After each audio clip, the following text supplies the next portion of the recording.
fact that when you started singing, as I mentioned earlier on, you came up in a time when racism was rampant. And when I listen to you talk, Jimmy, and I hear how deep you go into this whole Africa thing, I mean, how did you get so deep into the African studies? Because growing up as a Christian minded person, because all my family were good Christians, and then I start to question things in the church, like, where is Egypt? Where is Jerusalem? All of these places, I really didn't have any idea that they were on earth.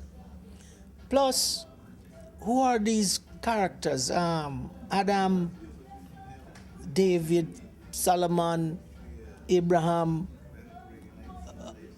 Jesus, all of these characters, they're all painted European to me. So, where do I fit in? What happened to me? What did I contribute? When I say I am in plural, what did I contribute?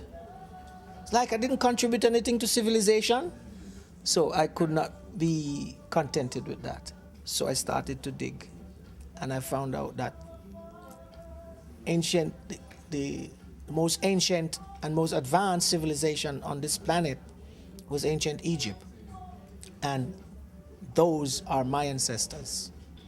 That is me. Their blood is running through my vein, and all of these spiritualities and religions came from Africa. The concept of the one God concept is Akhenaton, one of the great pharaohs in Africa. So we gave the world the concept of one God concept. So these are the things I wanted to know about me, and so I had to search. Now, ladies and gentlemen, we are taking lessons from Dr. Cliff, the man who was recently inducted into the Rock and Roll Hall of Fame. We're going to take a quick commercial break, and when we come back, we'll talk a little bit more with Mr. Jimmy Cliff. You're watching Caribbean Lifestyle TV as we shine the spotlight on the man who was recently inducted in the Rock and Roll Hall of Fame, the icon himself, Mr. Jimmy Cliff. We'll be right back. I'm King of kings and Lord of lords in this land. No more back talk from any of you, 'cause I'm king from the beginning. I was made king. Lion says I am king and I reign. What it developed from was calypso. Lion says I am king and I reign. What calypso singers sang about, well, lots of them used to sing about sex, but they also sing about topical things like that. So it's coming out of that.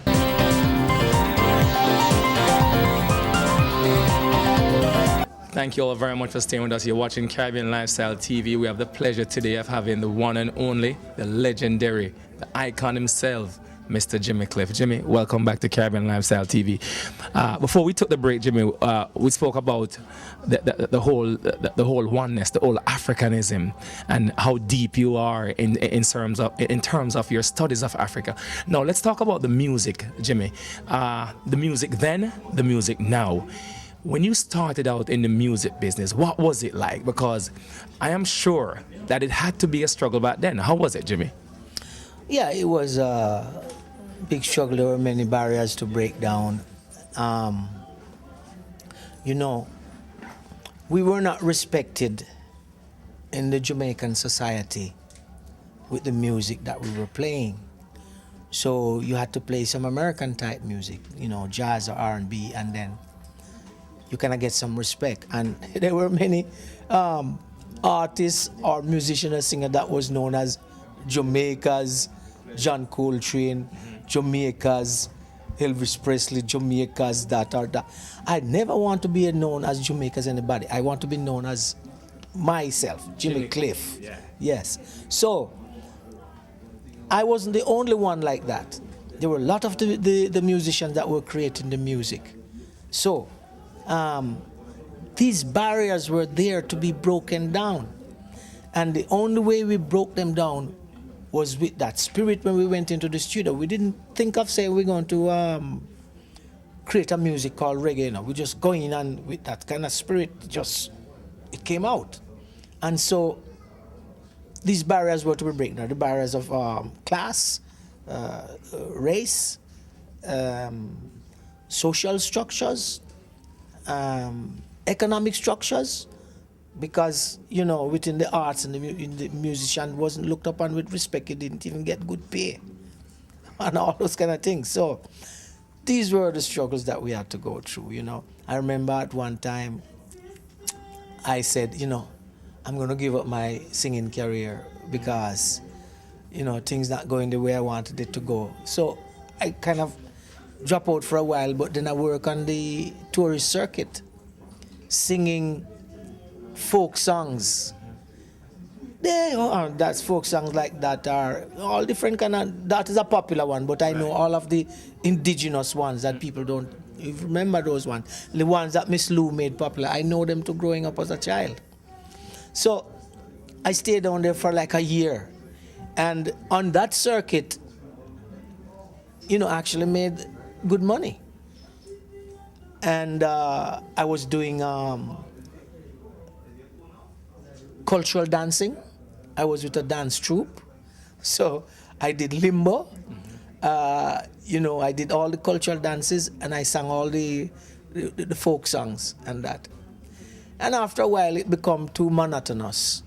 And say, I have to go back and being creative again and start create my music, and went back to the music here. So it was many barriers to break down. But finally they broke down and Jimmy Cliff made it. Now, Jimmy, when we speak of reggae worldwide, one name that comes to mind all the time is Marley, yes. Robert Nesta Marley. But Jimmy Cliff had a lot to do with our music going worldwide. Some would say that the crossover between reggae and mainstream music, Jimmy Cliff was the man who bridged that barrier. When you're on the road and people might not say, okay, that's Jimmy Cliff, and they're speaking of reggae, and they speak only of Marley, how does that make you feel? Because many other singers, many other musicians have paved the way so the music could be where it is today. Well, look, I've just been inducted in the Rock and Roll Hall of Fame, which means that somebody had been taking notes. So, what is, my grandmother said, well, a few. Mm-hmm. What is yours will always be yours, so it must come to you. So it'll take some time for people to recognize that it was I who opened the gates in Europe. I mean, there were a few people ahead of me, like Millie Small with the, you know, that one big hit, My Boy Lollipop, and you know, Desmond Dekker and all of these other people. But when the newspapers in England start write respectability to reggae, it was Jimmy Cliff. In Africa, all over Africa, before anybody knew anything else about anybody, it was Jimmy Cliff. So even today, if you go to Africa, you have the Bob Marley fans, and you have the Jimmy Cliff fans, but them Jimmy Cliff fans say, we are the original. So, you know, Bob, get him due respect. Right. But, you know, the people who know, they know. So that's how I look at it if people say Bob Marley, because, again, the movie was really the pivotal thing that took Jamaican music on the map. And, you know, I had a major amount of music in that. And, of course, I played the lead role. And I helped write it too. I helped write the script too. But I don't take credit for that. Right. So, all of these things I say, I am that type of person, you know. I say, you know, people will know. They will know. So I have always looked at my role as the shepherd's role. The shepherd is the one who go ahead and opens the gate and let all the sheep go through. And he's the one who opened the gate. He's the one who has to close it. So it's not time yet to close the gate. Mr. Cliff, now the music then, the music now. You look at reggae music today,